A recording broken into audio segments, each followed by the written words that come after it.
దేశవ్యాప్తంగా చర్చనీయాంశమయ్యి మెజారిటీ హిందువుల మనోభావాలు దెబ్బతిని నిజంగా పవిత్రంగా భావించేటువంటి తిరుమల దేవస్థానంలో జంతువులకి ఆపోజిట్ అసలు జంతు కొవ్వుని ఉపయోగించడం పట్ల అసలు ఒక రకంగా ఆగ్రహ జ్వాలలు పెళ్ళుపుతూ ఉన్నాయి. దీన్ని డిఫెండ్ చేసుకోలేక వైసీపీ చేతులెత్తేసింది. అలాగే నిన్న ప్రెస్ మీట్ పెట్టి మాజీ ముఖ్యమంత్రి జగన్మోహన్ రెడ్డి ఏదో చెప్పుకునే ప్రయత్నం చేశాడు, అక్కడ కూడా అబాస్ ఫాల్ అయ్యాడు. సో ఈ జంతు కొవ్వు అందులో ఇంక్లూడ్ చేయడాన్ని ఎలా చూడాలి? అఖిలాండ కోటి బ్రహ్మాండ నాయకుడు, ఎందరో హిందూ భక్తులకు హిందూ ప్రజలకు ఆరాధ్యుడు, శ్రీ మహావిష్ణు అవతారంతో అవతరించిన శ్రీ వెంకటేశ్వర స్వామి తిరుమల 7 కొండలంటే ఒక రకమైనటువంటి వైబ్రేషన్ హిందూ సోదరులను. అలాంటి గొప్ప తిరుమల తిరుపతి దేవస్థానం యొక్క ప్రతిష్టకు ఈరోజు నీ యొక్క రాజకీయ స్వార్థ ప్రయోజనాల కోసం అక్కడ కూడా ఈరోజు నెయ్యి, నాణ్యమైనటువంటి నెయ్యిని కిలో 1000 రూపాయలు కొనవలసినటువంటి నెయ్యిని నువ్వు 300 నుంచి 400 రూపాయలు కొన్నప్పుడే ఎవరికైనా అనుమానం వచ్చింది. అందుకు సంబంధించినటువంటి ఆధారాలు వచ్చాయి. అలాంటి తిరుమల తిరుపతి దేవస్థానం సాక్షాత్తు కలియుగ వైకుంఠంగా పిలువబడేటువంటి ఆ యొక్క 7 కొండలపై కొలువైనటువంటి వెంకటేశ్వర స్వామి యొక్క దేవస్థానంలో చాలా గొప్ప అమృతంగా భావించేటువంటి ప్రసాదం లడ్డూ ప్రసాదం.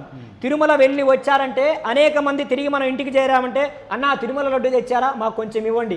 అలా గొప్పగా భావించేటువంటి తిరుమల లడ్డుని గతంలో ఎంతో ఏ ప్రభుత్వం వచ్చినా సరే, గత ప్రభుత్వ హయాంలో ఎన్నో ప్రభుత్వాలు ఉన్నాయి, కానీ తిరుమల తిరుపతి దేవస్థానానికి కానీ వెంకటేశ్వర స్వామితో ఎవరితో పెట్టుకోలేదు. అంత గొప్ప మహిమాన్వితుడు తిరుమల తిరుపతి వెంకటేశ్వర స్వామి. ఎగ్జాక్ట్ నేను దానికి సంబంధించి చెప్తా ఉంటే అసలు ఆ లడ్డులో మీరు యొక్క నెయ్యికి సంబంధించినటువంటి దొంగ కాంట్రాక్ట్ చేసుకోవడం కోసం ఈరోజు జంతువులకు సంబంధించినటువంటి కొవ్వును ఉపయోగించడం, అలానే చేపకు సంబంధించినటువంటి నూనెను ఉపయోగించడం, ఈరోజు నువ్వు చెప్పేది కాదు కదా, ఈరోజు రిపోర్ట్స్ బయటకు వచ్చాయి దేశం మొత్తం. అలాంటిది ఈరోజు దేశపు ప్రధానమంత్రి నరేంద్ర మోదీ గారిని కూడా నేను ఒకటే విజ్ఞప్తి చేస్తా ఉన్నాను. సార్ చూడండి, జగన్మోహన్ రెడ్డి ఎంత కిరాతకాన్ని పాల్పడ్డాడో. ఈరోజు కోట్లాది మంది హిందూ ప్రజల మనోభావాలతో ఈరోజు చెలగాటమాడాడు జగన్మోహన్ రెడ్డి. ఇదే జగన్మోహన్ రెడ్డి వైవి సుబ్బారెడ్డి గారు తిరుమల తిరుపతి దేవస్థానం చైర్మన్గా ఉన్నప్పుడు ఏదైతే సామాన్య భక్తులకు దేవుణ్ణి దూరం చేసేటువంటి కుట్ర జరిగింది, గతంలో ఏదైతే సామాన్యుల దర్శనానికి సంబంధించినటువంటి టోకెన్స్ ఏవైతే ఉన్నాయో ఆ టోకెన్లను పూర్తిగా నిలుపుదల చేసేసి పూర్తిగా తిరుమల తిరుపతి దేవస్థానాన్ని ఒక వ్యాపార కేంద్రంగా, తిరుమల తిరుపతి దేవస్థాన నిధులను కోట్ల రూపాయలను దారు మళ్లించడం జరిగింది. ఈరోజు శ్రీవాణి ట్రస్ట్ పేరుతో భక్తుడికి దేవుని దూరం చేసేటువంటి దౌర్భాగ్యమైనటువంటి కార్యకలాపాలు ఏంటి?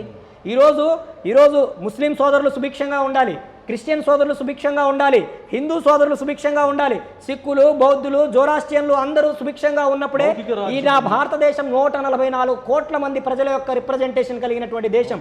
భిన్న మతాలు, భిన్న సంస్కృతులు, భిన్న జాతులు, భిన్న వేషభారాలు అన్నీ కలిసినవే భిన్నత్వంలో ఏకత్వం కలిగినటువంటి గొప్ప దేశం నా ఈ భారతదేశం.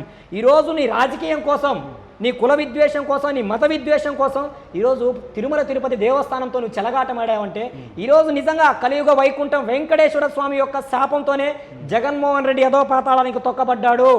ఎంతో మంది భక్తుల యొక్క మనోభావాలతో ఆడినటువంటి జగన్మోహన్ రెడ్డి ఆ రాబోయేటువంటి రోజుల్లో వెంకటేశ్వర స్వామి ఎట్టి పరిస్థితుల్లో ఇతన్ని సహించడు, తప్పకుండా తగిన మూల్యం కూడా ఇతను చెల్లించుకోవాల్సి ఉంటుంది. రైట్. ఇప్పుడు వైసీపీలో ఉన్నటువంటి హిందూ సోదరులు కూడా ఒకంత హృదయంలో, అంటే అది సెన్సిటివ్ విషయం కాబట్టి ఇలాంటి దురాతకానికి మా అధినేత పాల్పడ్డాడని ఒక రకంగా డైలమాలో పడ్డట్టుగా మనకి వార్తలు వస్తూ ఉన్నాయి. సో నెక్స్ట్ వైసీపీలో హిందూ సోదరులు కొనసాగే అవకాశం ఉందంటారా? ఈరోజు వైసీపీలో హిందూ సోదరులే కాదు, క్రిస్టియన్ సోదరులు కూడా, ముస్లిం సోదరులు కూడా కొనసాగేటువంటి పరిస్థితి లేదు. ఎందుకంటే గడిచిన 5 సంవత్సరాల కాలంలో క్రిస్టియన్ల మీద ఎన్ని దాడులు జరిగాయి, ఎన్ని చర్చిల భూముల ధరాక్రమణలు జరిగాయి, ఎంతమంది పాస్టర్లు అన్యాక్రాంతానికి గురయ్యారు, ఎంతమంది మీద దాడులు జరిగాయి. వాటి మీద స్పందించాడా జగన్మోహన్ రెడ్డి? వాటి మీద ఎప్పుడైనా మాట్లాడా? అనేక మంది ముస్లింల మీద దాడులు జరుగుతాయి. ఇదే వైఎస్ఆర్సీపీ పార్టీ అబ్దుల్ సలాం, ఎవరండి? ముస్లిం అబ్దుల్ సలాం కుటుంబం అతి కిరాతకంగా వీళ్ళు పెట్టినటువంటి వేధింపులకు దొంగగా అతని మీద చిత్రీకరించి అతని మీద ముద్ర వేస్తే రైలు పట్టాల మీద తన కుటుంబంతో సహా మందును తాగి చనిపోయినటువంటి దౌర్భాగ్య పరిస్థితులు ఎక్కడి నుంచి వచ్చాయి? ఎవరిని వదిలేరు జగన్మోహన్ రెడ్డి? ఇక్కడ హిందూ, ముస్లిం, క్రిస్టియన్ ఎవరిని వదలలేదండి.